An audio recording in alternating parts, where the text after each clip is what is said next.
Now joining me today is Careta Media Managing Editor, Hezeri Samsuri. Now thank you for being here. Now, to kick off for today, patriotism is in fact a wide topic and revolves around one's country. Now this could also include boosting the local economy, which would help make the country make its name known and prove itself as a formidable nation in the global stage. So when it comes to patriotism and the automotive industry, there are different perceptions among Malaysians. Now, can you touch on that? It's quite simple. Some Malaysians believe that you need to buy local brands to be patriotic, and some are more practical. So it's up to them actually. I mean, how do you define what is a Malaysian car? Exactly. We do have our own brands. We used to have many brands. And then we have Inocom, we have NASA, and all those are also considered as national brands. But soon, later, they don't find it. They don't really need that kind of method to gain what do you call that, tax incentives. So now it's back to the normal one, which is Proton and Produa.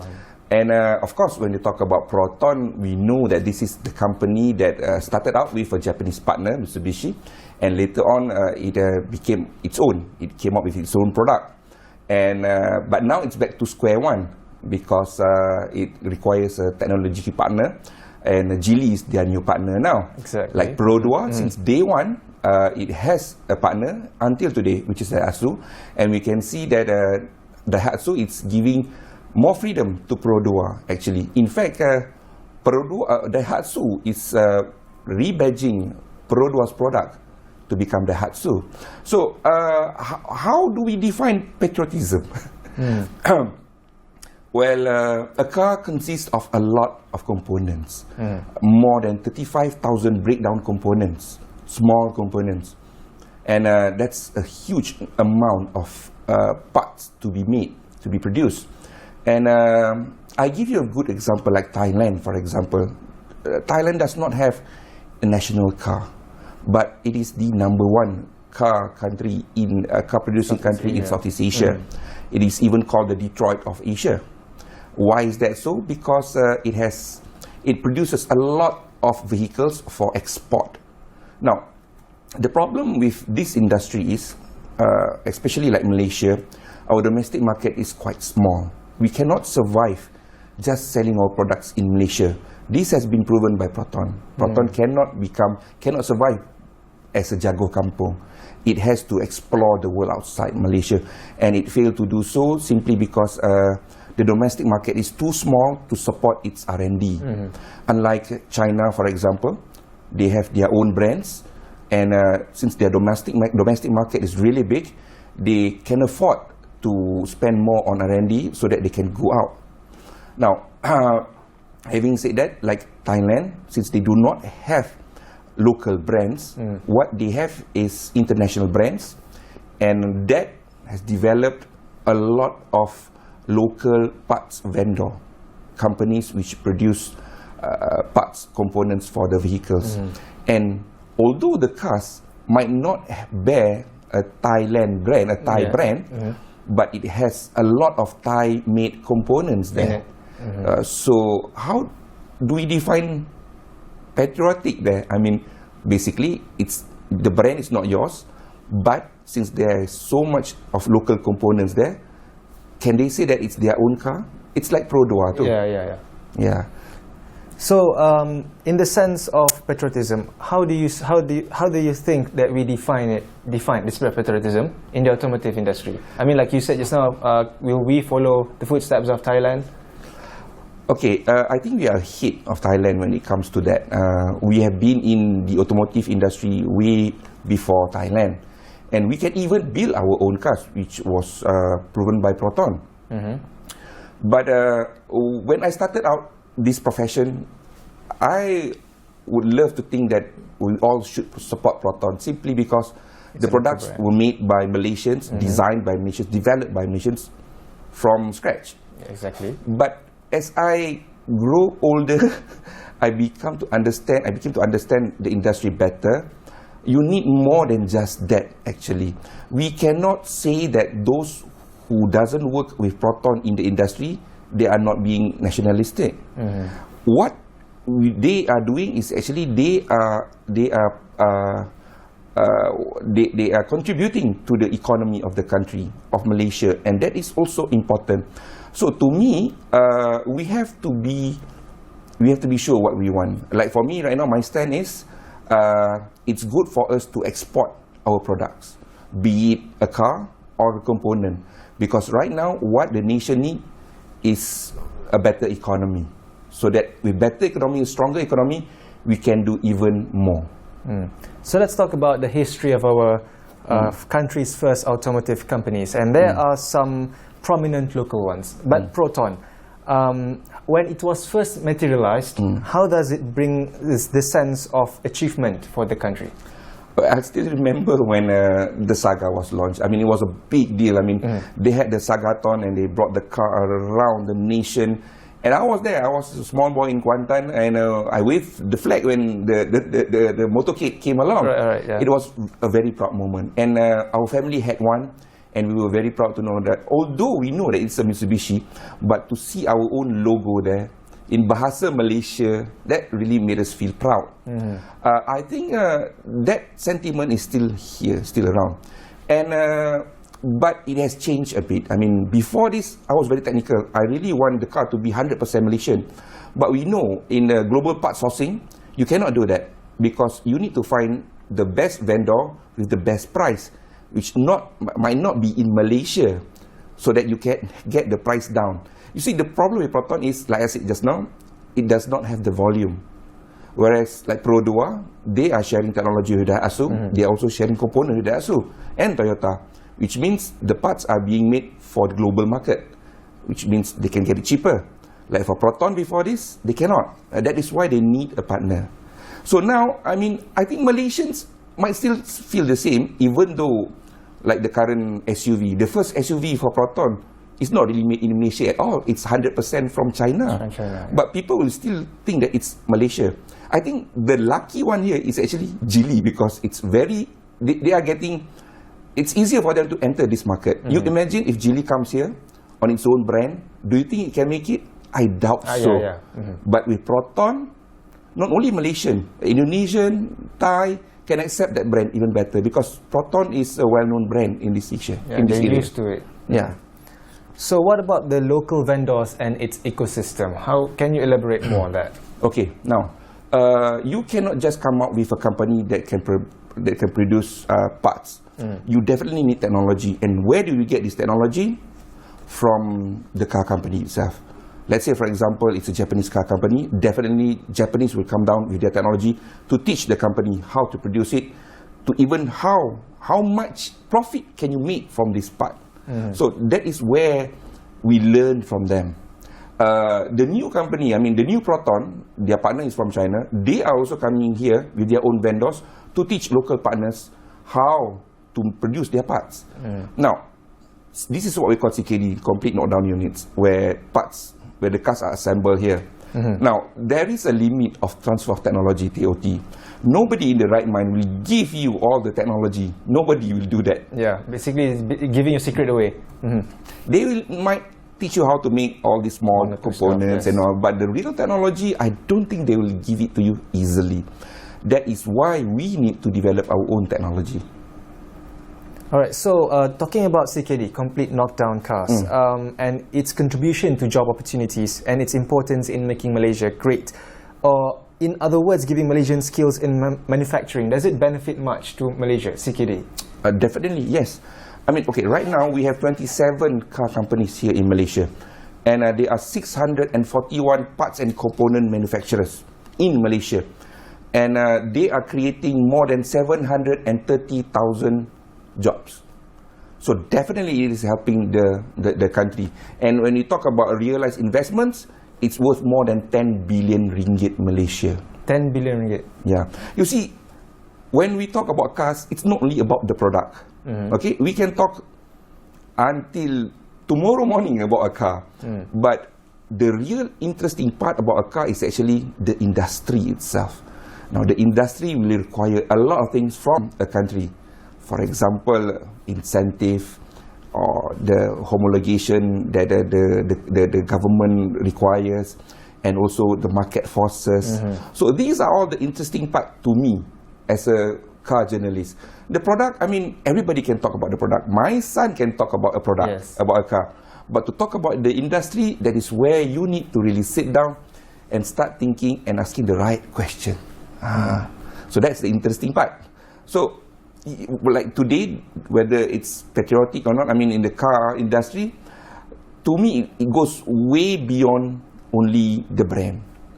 It's the components in it, the industry itself. The industry itself, the technology. I think that is what our Prime Minister is trying to say. He wants our own technology, so that the whole world be using our technology. I see. So now we had talked on the relations of between the automotive industry and patriotism. Now let's dig deeper into the subject. We know anyone can build cars, you know, like the US, the Japanese, and the US in itself have built kit car manufacturers. So now Vietnam is making its debut. So, but what makes the automotive industry in the country to be competitive in the global stage in technology? Very interesting. Number one, kit car is more like a hobby, and I think Malaysia should look into that, how to register a kit car. But anyway, how to what? This is purely simple actually. Okay, now we look at these two companies. So we have Proton and Produa. Now Produa is selling double the number, more than double the number of whatever Proton was doing basically before this. Why? It's simple. Produa listens to their customers. What do they want? What do they want from a car? So this is what all the car companies are doing. They listen to the needs of the people, the market. Now, our market might be different from the Thai market or the Indonesian market, or definitely European and American. Now, in Europe, if the car is too expensive, they won't buy the car, simply because they have very good public transportation system. Plus, owning a car is very expensive there. It's not the price of the car, but ownership. You have to pay insurance, fuel is super expensive there, parking, toll and all. But here in Southeast Asia, it's totally different. Now, a car can still be expensive because we have longer loan tenorship. In Malaysia, we can take up loans until 9 years. So, how do we sell a car here in Malaysia? From what I can see, number one, not brand. Okay, we have some weaker brands, but they produce good-looking cars, and people will still buy it. So to me, design is number one. Then number two comes the technology, the engine, safety, fuel consumption. Yeah, but number one, the one that will attract people to the showroom will be the design. The design. Yes, I think it works everywhere else around the world. In automotive industry. Yeah, that's why Kia, they took in the best car designers in the world to be part of their family. And that is why Kia is suddenly like, wow. Before this, nobody would like, okay, why do you buy a Kia? But now, everybody is talking about their cars, the design. Yeah, like the Kia Stinger. I mean, that looks absolutely beautiful. Yes. Now, you talked about technology and all that, and car is more than just a car nowadays compared to the previous years. I mean, back in the olden days, cars is just to take you from point A to point B. And I think we can see that in Proton. I mean, in X70, how fast that they sell that car compared to the other previous cars. I mean, is it safe to say it is because the design is good, the entertainment system is good, and also they have many features inside it that makes it worthy to be for the Malaysians? There's two parts of the answers for your question actually. Number one, a car is more than just a contraption to move you from point A to point B. Like here in KL, I think we spend a lot of time in our car. So a car must also be your small office, where you can also make phone calls, receive email, listen to Spotify, entertainment system. You have very good satellite navigation system. So it's high technology. It should be inside the car. And number two, why suddenly people want to buy X70? Well, I think they have a very good marketing strategy. They have spent a lot on marketing. The car itself, the design is way better than whatever Proton had before. The technology inside the car, if you ask me, there's nothing new. These are all off-the-shelf technology, accessories. And China is a country where they produce millions of accessories which you can buy off the shelf. You want to talk about technology, you talk about modular platform, engine technology, hybrid. Like for example, Honda is known for its iVTEC, and what do you call that? Volkswagen is known for its DSG gearbox technology. Those are hardcore technology. But what Proton is doing right now, they are selling you technologies which will wow people, but they are basically just accessories and toys. That's a good thing actually, you know, that's very smart of them. But I don't think they can last long using that strategy. So they have to find a new way. Yes, because it's a new car with zero history here in Malaysia or in ASEAN. We do not know whether the technology or the engine can last for the next 5 years, which is new. We have seen this before with other brands. When it's new, it looks good, people will buy it. But after 4 or 5 years, when second-hand market kicks in, when the engine requires maintenance and all, then the real story come up. So the real value of a car, to me, the brand, with a new partner or whatever, you can talk about it after 5 years. Right now, we have no choice, but I think they are on a good track. I mean, their partner is really serious. Proton has never been doing this before. It's such an uncharted territory for them. Yeah, but it's quite funny because Prodwa, I mean, they are not being run by the Japanese either. They have local partners. They can do it. They are doing it very well. Honda also. Honda has more than 90% local component. They can also do it. But I think maybe Proton needs a new partner, not only to help them with technology, but to manage the company. Yeah. All right. So right now, I'm sure you have heard that people are saying that Malaysian products are terrible. They broke down easily, they're not safe, and many more. Tin Milo is what people used to call them. So how could we try to change the people's mindset about this subject? And how do we improve them and make them perceive that our homegrown products are as high quality as the international brands? This is very interesting, and it's a problem which was also being experienced by US a long time ago. That's why they have their own campaign by Americans. Even Australia is doing it now. Japan is doing it also. I do not know whether we have Buy Malaysia campaign going on or not, but what we can do is, the market is, like I said before, very, very practical. I mean, your product is good, your product is good. And if it's Malaysian, if it's a Malaysian product, it's a bonus. I do support Malaysian product. I mean, to me, who else to help Malaysians if not us Malaysians? Exactly. But I also do not make millions every year, so I need a product which can also serve its purpose. I mean, there's a limit to my support. So I think we have a lot of local products which are good, local brands which are good, and I think Malaysians are ready to support them, but I think the government might need to come up with a very good and strong campaign just to remind people. You see, what do you call it? Marketing requires a lot of money actually. I mean, if you depend only on the company itself to do it, it might not be fair. I mean, to me, if I'm a Malaysian product, I've done okay here in Malaysia. I would love to spend more money marketing my product outside Malaysia, overseas, because that's a bigger market. So to create that feeling, buy Malaysian product, to me, it's always been there. But if you want to strengthen it, then I think the government should play a bigger role. So what is your opinion? What if there is one thing that could be improved or be done right that will make the people proud of their products, like Proton, Prodwa? Now, the product itself is something that we can change, yeah? But there is something that requires more than just product, which is the after sales, and also the human factor. How do you sell a car? The people which is fronting your brand. When you go to a showroom, you'll meet all these salesperson and all. These are people, this service industry. This is something that I think we require a change in the industry. We can see some of them are very good.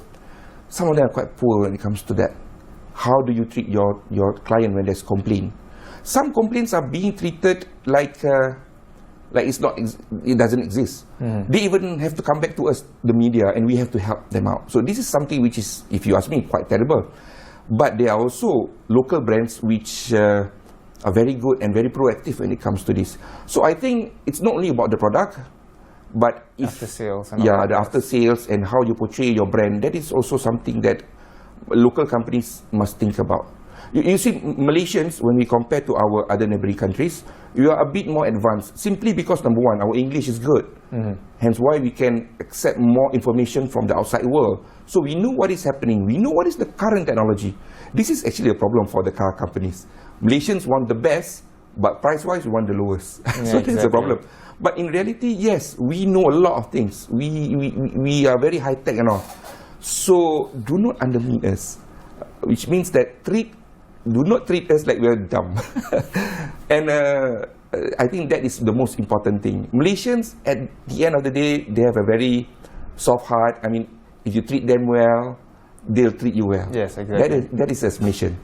All right, so domestic market aside, you talked about international markets just now. So how does their market differs from us positively? Is there any aspect of the international market that you see that they take an example from us? You know, because I'm sure Malaysians are proud to have foreign markets using our local products and so on. Oh, of course. I mean, in a way, we are the market leader. You see, these new brands, they will come to Malaysia first. Because if Malaysians can accept that, then the rest of the market will be able to accept it. Like, for example, electric vehicle. Landed here first in Malaysia, actually. We have quite a few running around. And now we can see our neighbor Indonesia, they also want something to do. Their new kenderaan listrik program has kicked off. And, well, some Malaysians are quite worried, but don't worry. I think our new national automotive policy, which will be announced very soon, we'll have something more about electric vehicle. So when it comes, last but not least, the technology that we use in the Malaysian automotive industry, is there any of these technology that we can improve further?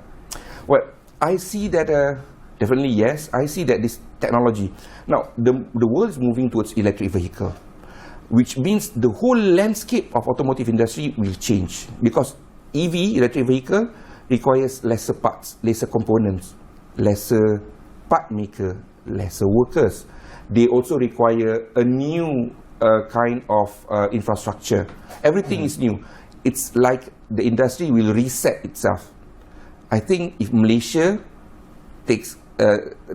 looks seriously into EV and comes up with their own technology, like battery technology, we can at least have a bigger share of the market here in Southeast Asia. All right, and there are some of the many inputs that Mr. Hezeri have given to us, and I believe that all of this can be, the automotive industry in Malaysia can be improved, and let's hope that in years to come that Malaysia will be one of the prominent figures in the automotive industry, Inshallah. at least maybe to start off in the Southeast Asia countries and the regions.